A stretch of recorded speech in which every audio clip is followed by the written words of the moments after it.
Remember this hug? Two of Wayne County's former top power brokers, well-known friends, but were they also trying to help line each other's pockets with your tax dollars? Good evening, I'm Diana Lewis. And I'm Stephen Clark. New emails shed new light on what went on behind the scenes as Wayne County insiders put together a secret severance deal. And how plans were in the works to get another top executive a big pay raise. 7 Action News investigator Heather Catallo first exposed the severance scandal and what's in these new emails? Lots of interesting information, Diana. 7 Action News just obtained hundreds of emails dated from the weeks before we exposed the severance scandal and the weeks after. It turns out Mullin was making plans to help get a friend a big pay raise, all courtesy of the taxpayers.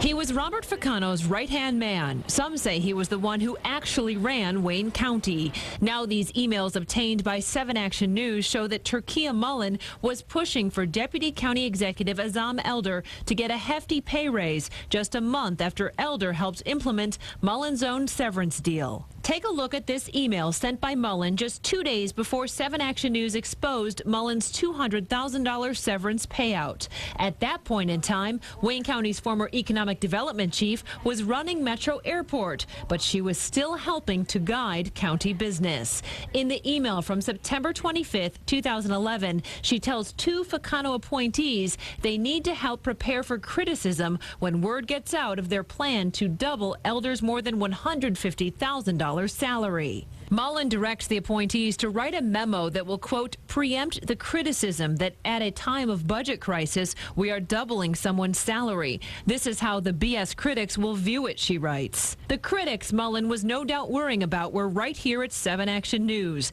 Our reporters are mentioned throughout the county's emails.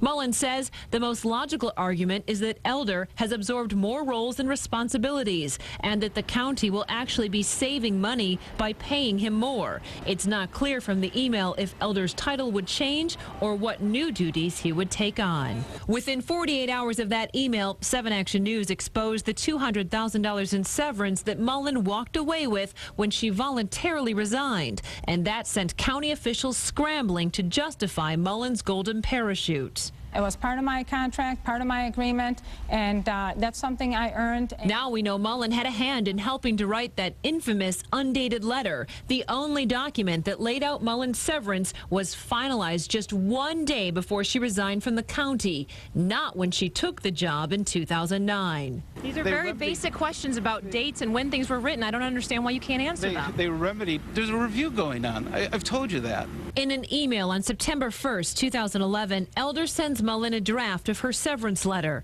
Mullin writes back instructing Elder to make changes. She says, quote, state because the county would not agree to an 18-month severance similar to what your predecessor received. This could be the consideration for me agreeing to sign on. The next day, on September 2nd, Elder forwards Mullin the final letter signed by the county executive, and it includes Mullin's changes about her own severance. After the severance was exposed, other emails we obtained show county officials were in damage control mode. One email from Elder urged his co-workers not to panic, saying this will pass. Ficano chimed in next, and he wasn't as confident, worrying that with the negative stories from the last 6 months, our image is being shaped by the pounding. Ficano then directed his deputy to keep helping Turquia for now. Of course, Elder wasn't able to help Mullin much longer since he ultimately had to resign. As for the pay raise, a county spokeswoman says this was never seriously considered by the county executive, and it clearly never came to fruition. Elder's attorney says he's not going to comment until he has seen all of the emails in question. Now, speaking of those emails, you got those through the Freedom of Information Act, which means they have to comply and supply us with everything we ask for, but they didn't? Well, they were big sections of these where there were blank spaces. So redacted. There were parts that were redacted and there was just a space, and that may be some of the most interesting parts because a lot of that was the area where they were talking about us. Okay, so we're waiting to see if we're going to get those later on then. I don't know if we'll see what they said. Right. Maybe we don't want to see what they said. All right, Heather, thanks. Thank you, Heather.